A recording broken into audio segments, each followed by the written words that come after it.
میں اگر آپ کے سامنے پیش نہ کر سکا تو اپنے آپ سے زندہ رہنے کا حق چھین لوں گا۔ بڑے مضبوط الفاظ سے مجھے بڑی ڈھارس ملی۔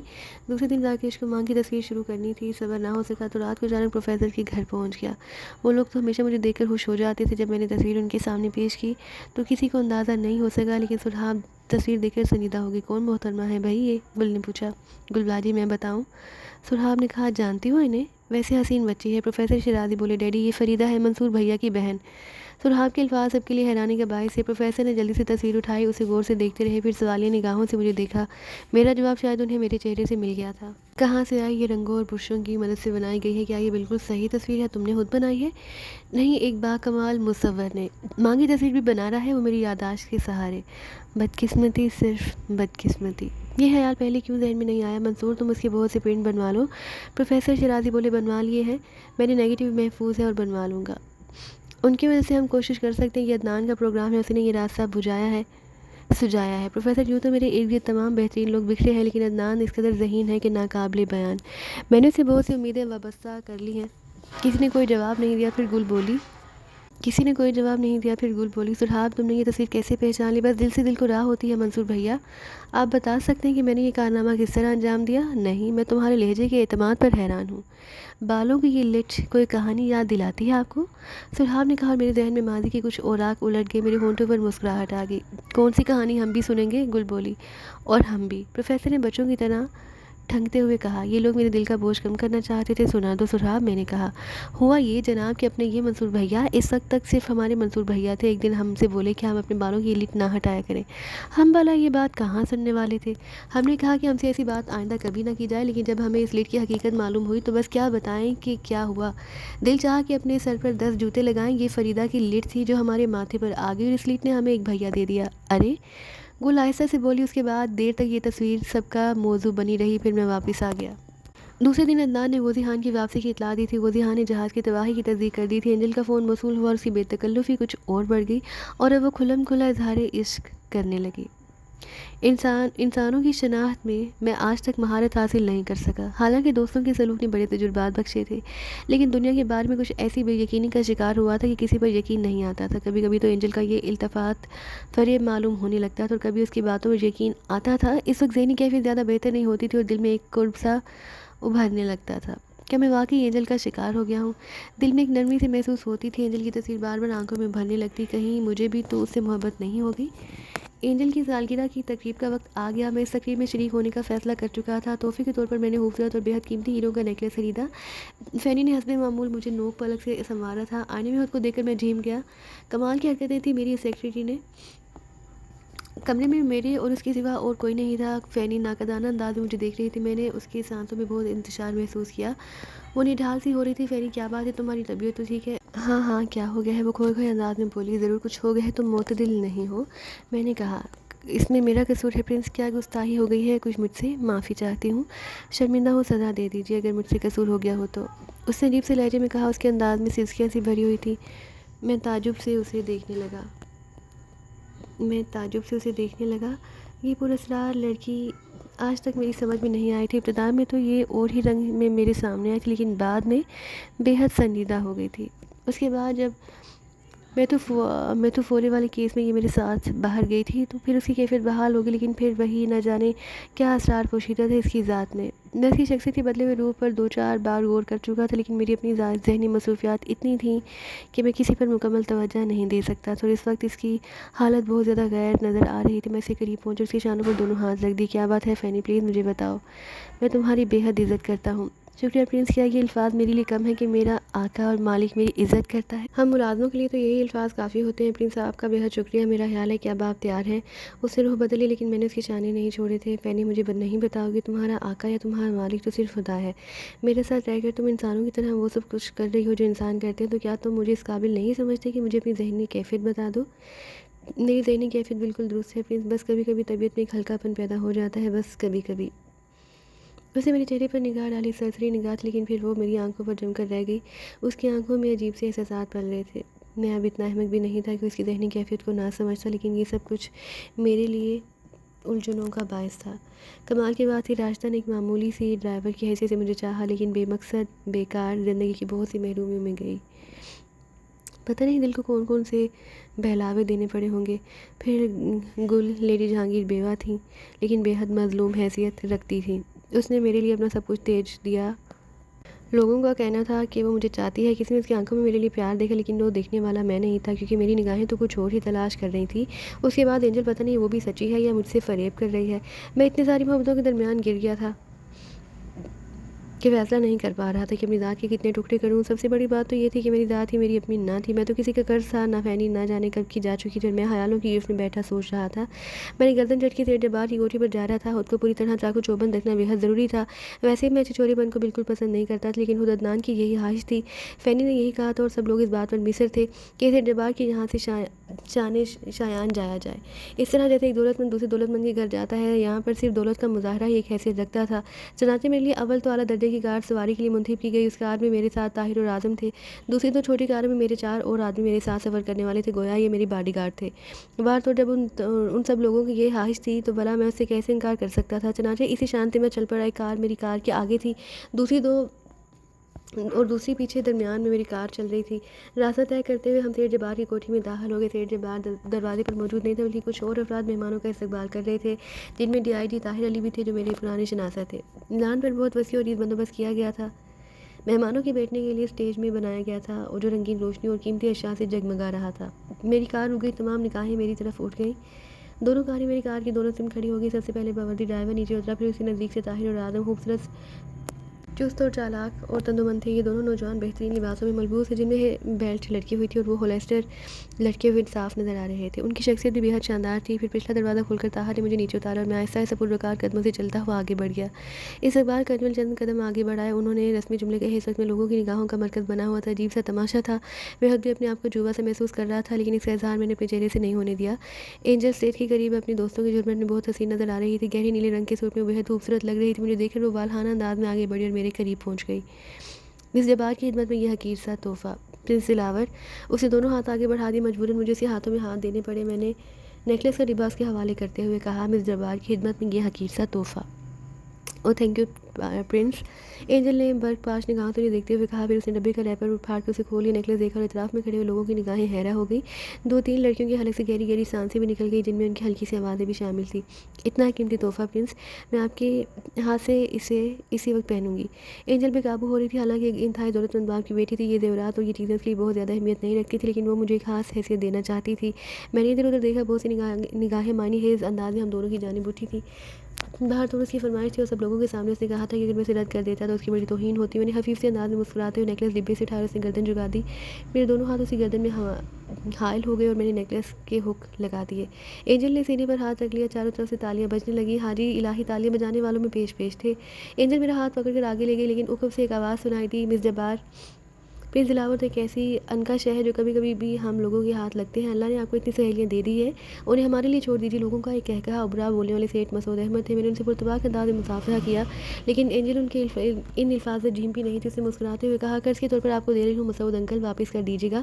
اس بات پر پھر کہکہا پڑا۔ زیادہ تر افراد میرے ہی گرد جمع ہو گئے تھے۔ سیٹھ جبار نظر نہیں آ رہے تھے۔ میں نے حاجی الہی سے پوچھا، سیٹھ جبار کہاں پر ہے؟ ارے آپ ان سے مل لیں پرنس، وہ بیچارے صاحب فراش ہیں، اٹھ کر نہیں آ سکے۔ اینجل سب سے معذرت کر چکی ہے۔ اچھا ٹھیک ہے، کوئی بات نہیں، مل لیں گے ان سے، میں نے کہا۔ اس کے بعد یہاں موجود لوگوں سے ملاقاتیں ہوتی رہیں۔ اینجل اتنی سہیلیوں میں گھسی ہوئی تھی، کہہ کے ابھر رہے تھے، ان میں کبھی میرا نام بھی ابھر جاتا۔ کئی لڑکیاں مجھ سے ملنے کے لیے آئی تھیں، مجھ سے آٹوگراف بھی لیے گئے تھے۔ حالانکہ یہ احمقانہ حرکت تھی، مجھے کبھی بھی پسند نہیں آئی تھی۔ بس بلا وجہ کا پریشان کرنا ہوتا ہے۔